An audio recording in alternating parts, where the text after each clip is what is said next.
हर हर महादेव दोस्तों। हिंदू धर्म में एकादशी तिथि का विशेष महत्व है। आपको बता दें, साल में 24 एकादशी आती है। मतलब एक कृष्ण पक्ष तो दूसरी शुक्ल पक्ष में। यहाँ हम बात करने जा रहे हैं पुत्रदा एकादशी के बारे में, जो सावन माह के शुक्ल पक्ष को पड़ती है। इस साल यह एकादशी 5 अगस्त को पड़ रही है।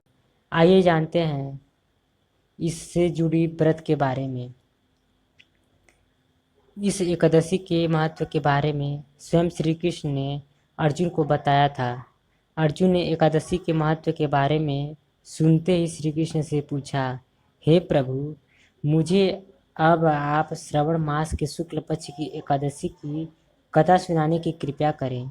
इसके बाद श्री कृष्ण ने कहा, हे धनुर्धन, श्रवण मास के शुक्ल पक्ष की एकादशी की कथा को सुनने मात्र से अनंत यज्ञ के बराबर फलों की प्राप्ति होती है।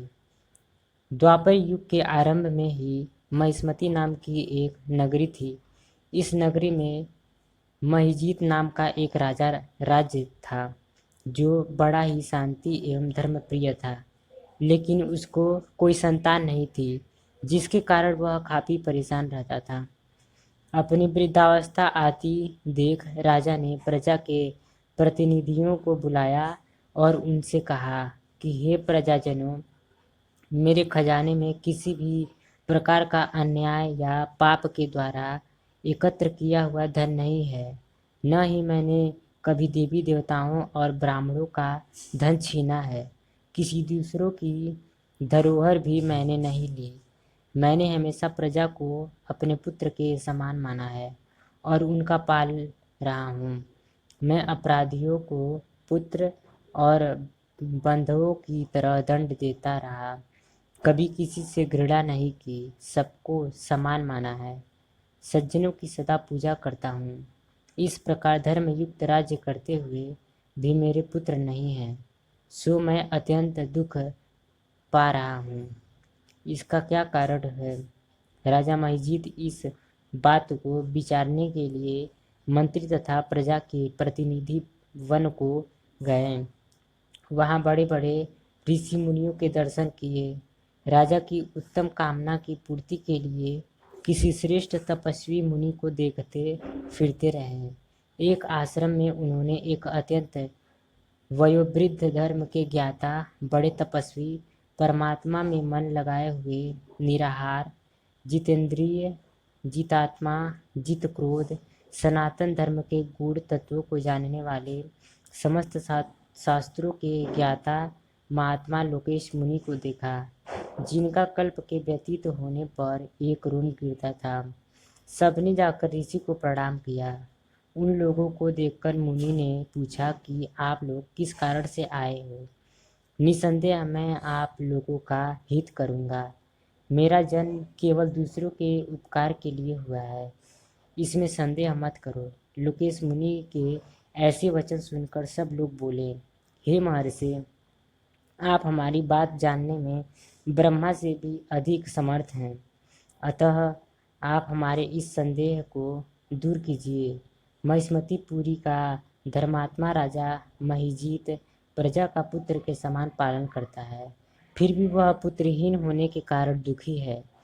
उन लोगों के आगे कहा कि हम लोग उसकी प्रजा हैं, अतः उसके दुख से हम भी दुखी हैं। आपके दर्शन से हमें पूर्ण विश्वास है कि हमारा यह संकट अवश्य दूर हो जाएगा, क्योंकि महान पुरुषों के दर्शन मात्र से अनेक कष्ट दूर हो जाते हैं। अब आप कृपया करके राजा के पुत्र होने का उपाय बतलाएं। यह वार्ता सुनकर ऋषि ने थोड़ी देर के लिए नेत्र बंद किए और राजा के पूर्व जन्म का वृत्तांत जानकर कहने लगे कि यह राजा पूर्व जन्म में एक निर्धन वैश्य था। निर्धन होने के कारण इसके कई बुरे कर्म किए। यह एक गांव से दूसरे गांव व्यापार करने जाया करता था। एक समय ज्येष्ठ माह के शुक्ल पक्ष की द्वादशी के दिन मध्याह्न के समय, जब वह 2 दिन से भूखा प्यासा था, एक जलाशय पर जल पीने गया। उसी समय पर एक तत्काल की ब्याही हुई प्यासी गौ जल पी रही थी। राजा ने उस प्यासी गाय को जल पीते हुए हटा दिया और स्वयं जल पीने लगा। इसलिए राजा को यह दुख सहना पड़ा। एकादशी के दिन भूखा रहने से वह राजा हुआ और प्यासी गौ को जल पीते हुए हटाने के कारण पुत्र वियोग का दुख सहना पड़ रहा है। ऐसा सुनकर सब लोग कहने लगे कि हे ऋषि, शास्त्रों में पापों का प्रायश्चित भी लिखा है, अतः जिस प्रकार राजा का यह पाप नष्ट हो जाए, आप ऐसा उपाय बताएं। लोकेश मुनि कहने लगे कि श्रावण शुक्ल पक्ष की एकादशी को, जिसे पुत्रदा एकादशी भी कहते हैं, तुम सब लोग व्रत करो और रात्रि को जागरण करो, तो इससे राजा का यह पूर्व जन्म का पाप अवश्य नष्ट हो जाएगा। साथ ही राजा को पुत्र की अवश्य प्राप्ति होगी। लोकेश मुनि के ऐसे वचन सुनकर मंत्रियों सहित सारी प्रजा नगरों को वापस लौट गई और जब श्रवण शुक्ल एकादशी आई तो ऋषि की आज्ञा अनुसार सबने पुत्रदा एकादशी का व्रत और जागरण किया। इसके पश्चात द्वादशी के दिन इसके पुण्य का फल राजा को दिया गया। उस पुण्य के प्रभाव से रानी ने गर्भ धारण किया और प्रसव काल समाप्त होने पर उसके एक बड़ा तेजस्वी पुत्र उत्पन्न हुआ। इसलिए हे राजन, इस श्रवण शुक्ल एकादशी का नाम पुत्रदा पड़ा। अतः संतान सुख की इच्छा हासिल करने वाले इस व्रत को अवश्य करें।